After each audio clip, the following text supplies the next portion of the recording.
Welcome back to Auto Tech, where we explore the latest and greatest in the world of high-performance cars and bikes.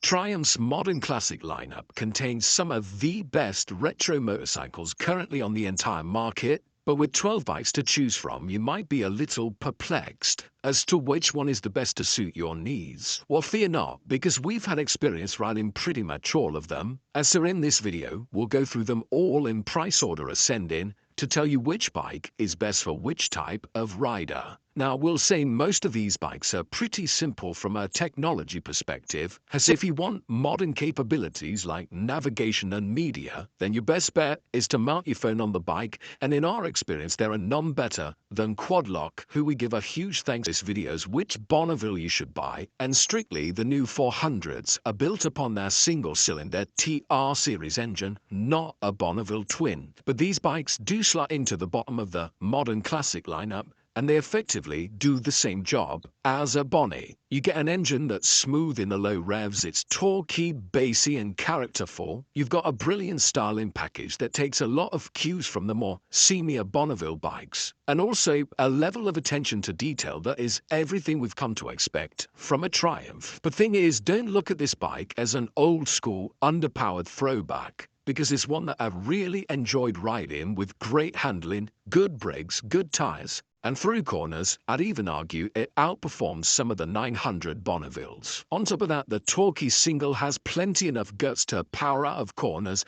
and up to road legal speeds in a satisfying way, and so for just under $5,000 it seems like a bit of a steal to me. This one will make a great choice for anyone looking for a slice of the Triumph modern classic action, but you're on a tight budget. Clearly it's a great shout for A2 learners too, but to be honest, I think even more experienced riders will enjoy themselves on this bike, and the 170-kilogram wet weight makes it a really appealing proposition, especially if you want something to thread through traffic for the commute. Sitting just above it in the lineup though for another £600, there's also the Scrambler 400X. It is, of course, the same engine and there are plenty of the same components, but this one has been made a little more rugged, with semi-off-road tires, a larger 19-inch front wheel, and a taller stance that's super typical for a Scrambler like this. Now, I will be honest, I'm a little less sold on this one because it's not as off-road capable as something like an Enfield Himalayan 450, but naturally with the bigger front wheel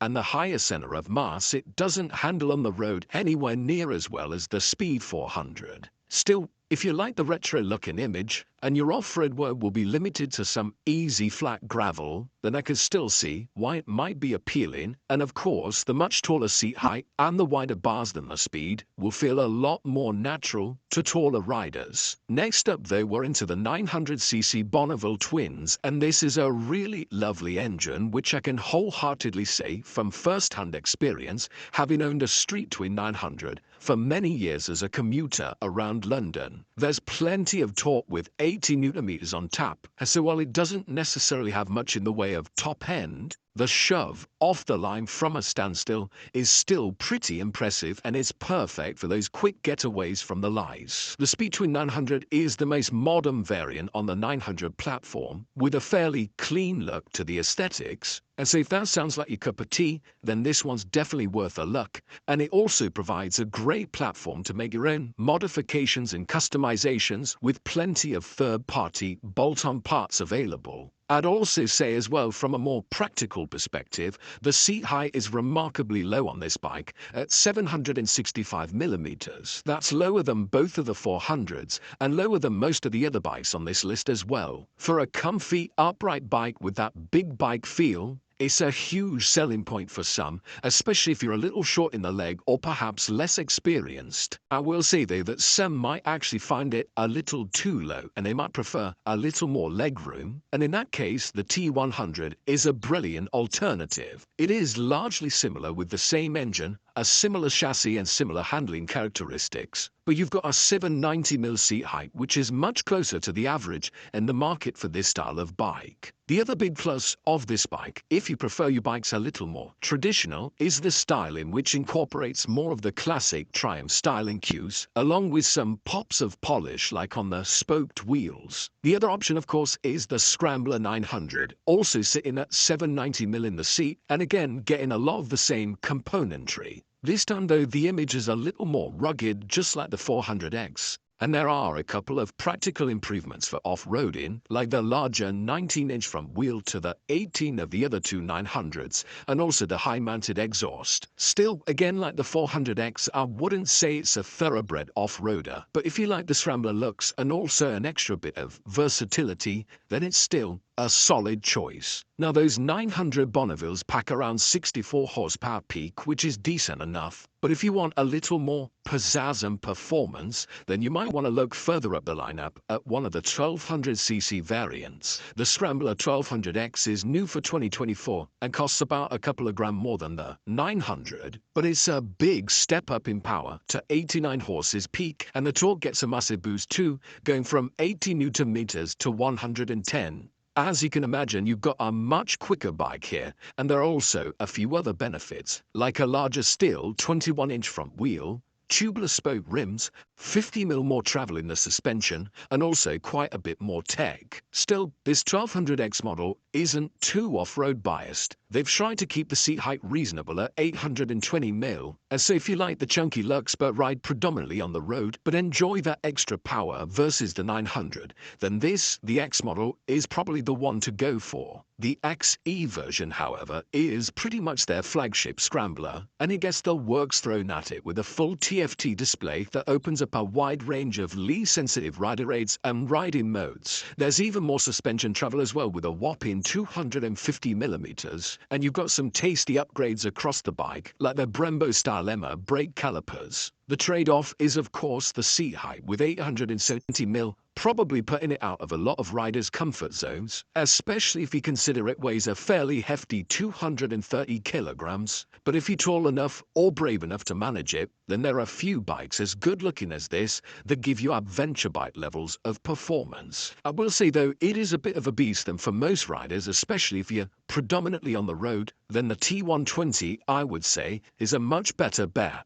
I honestly think this bike is a little bit underrated or potentially overlooked because it's sort of the default all-rounder, and so it doesn't necessarily stand out for any one thing, and also it's been one of the longest in the modern classic lineup without any major updates to speak of. So what makes it so good? Well, it gets that peachy high-torque variant of the 1200 Bonneville twin, and it's in a lovely state of tune that just feels so satisfying on the throttle. And with 105mm of peak torque on tap, there's plenty to get a move on, despite this being another big bike at 236 kilograms. But I think more than that, it's got this really neutral, natural riding position and a nice cushy ride that just make it float along effortless. Key and versatile, this is one to go for if you like a substantial bike that can be a bit of a workhorse, all while looking super retro cool. For those that do like to get a bit of a move on though, there's the 1200 variant of the Speed Twin for the exact same price. This one gets the high power Bonneville twin,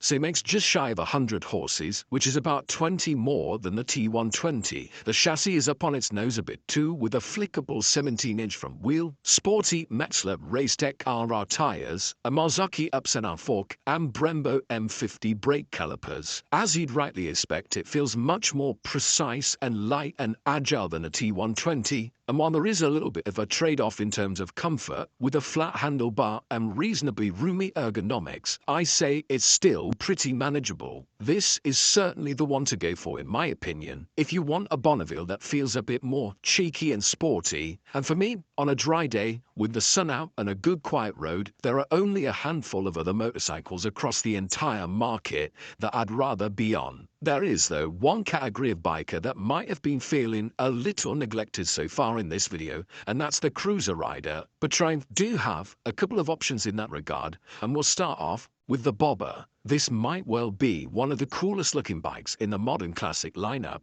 especially with that floating solo saddle and a super clean looking back end. A word of warning though, there's not a great deal of travel in the rear shock on this bike, and so it's not exactly the most spine friendly, and the big Bobber balloon tire up front isn't the quickest to turn either, but you've still got bags of torque on tap. And ultimately, this one is all about the image. Also fitting the cruiser mold a bit is the Speedmaster with a bit more of a traditional aesthetic to the blacked out bobber, but ultimately you've got a lot of the same underpinnings. There are, though, a couple of really important practical differences to point out, and the first of those would be the handlebar position. It gets some massively swept-back beach-style bars, which I will say take a little bit of getting used to because of the way they affect the handling and make it feel quite a bit less direct, especially if you demo one back-to-back with a bobber. But it has to be said, for cruising in a straight line, it is a big improvement. The other is that you get a passenger seat as standard, which simply isn't an option for the bobber, and so for short two-up touring or longer stints in the saddle, this is the far superior choice. Now at £13,195 each, the bobber and the Speedmaster